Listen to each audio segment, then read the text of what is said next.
नमस्कार दोस्तों। कहा जाता है कि एक कामयाब आदमी के पीछे एक औरत का हाथ होता है, लेकिन ओशो के केस में ये एकदम उल्टा था।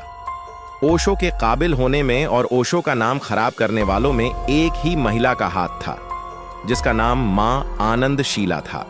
मां आनंदशीला ने अपनी किताब में उनके बारे में कई बातें लिखी हैं। हालांकि मां आनंदशीला पर ओशो के आश्रम में घपला करने का आरोप भी लगा था। $55 मिलियन का घपला करने के आरोप में उन्हें 29 दिनों तक जेल में रहना पड़ा था।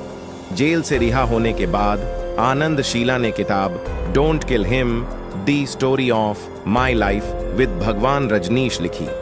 2013 में आई इस किताब में उन्होंने कई दावे किए। मां आनंदशीला ने अपनी किताब में लिखा कि मुंबई स्थित मेरे चाचा के बंगले के ठीक सामने ही रजनीश का घर था, इसलिए उनसे मुलाकात की मेरी इच्छा जल्द ही पूरी हो गई। जब मैं रजनीश के घर गई तो वह सफेद कपड़ों में बैठे थे।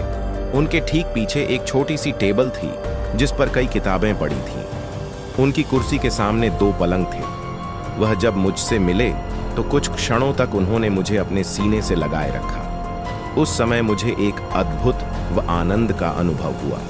इसके बाद आहिस्ता आहिस्ता उन्होंने मुझे छोड़ा और फिर मेरा हाथ पकड़ लिया, मेरे सिर को अपनी गोद में रखा। इसके बाद उन्होंने मेरे पिता से बातचीत शुरू की।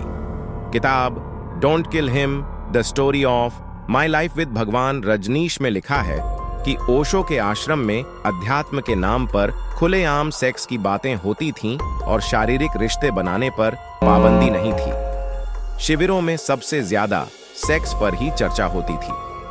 आश्रम का हर सन्यासी 1 महीने में करीब 90 लोगों के साथ सेक्स करता था। ओशो अपने भक्तों को बताते थे कि सेक्स की इच्छा को दबाना कई कष्टों का कारण हो सकता है, इसलिए खुलकर सेक्स करना चाहिए। शीला ने अपनी किताब में लिखा है कि ओशो अद्भुत बिजनेसमैन थे। उन्हें अपने प्रोडक्ट, उसकी कीमत और मार्केट की अच्छी जानकारी थी। वे आश्रम को इस तरह चलाना चाहते थे जिससे तमाम खर्च रिकवर हो जाएं।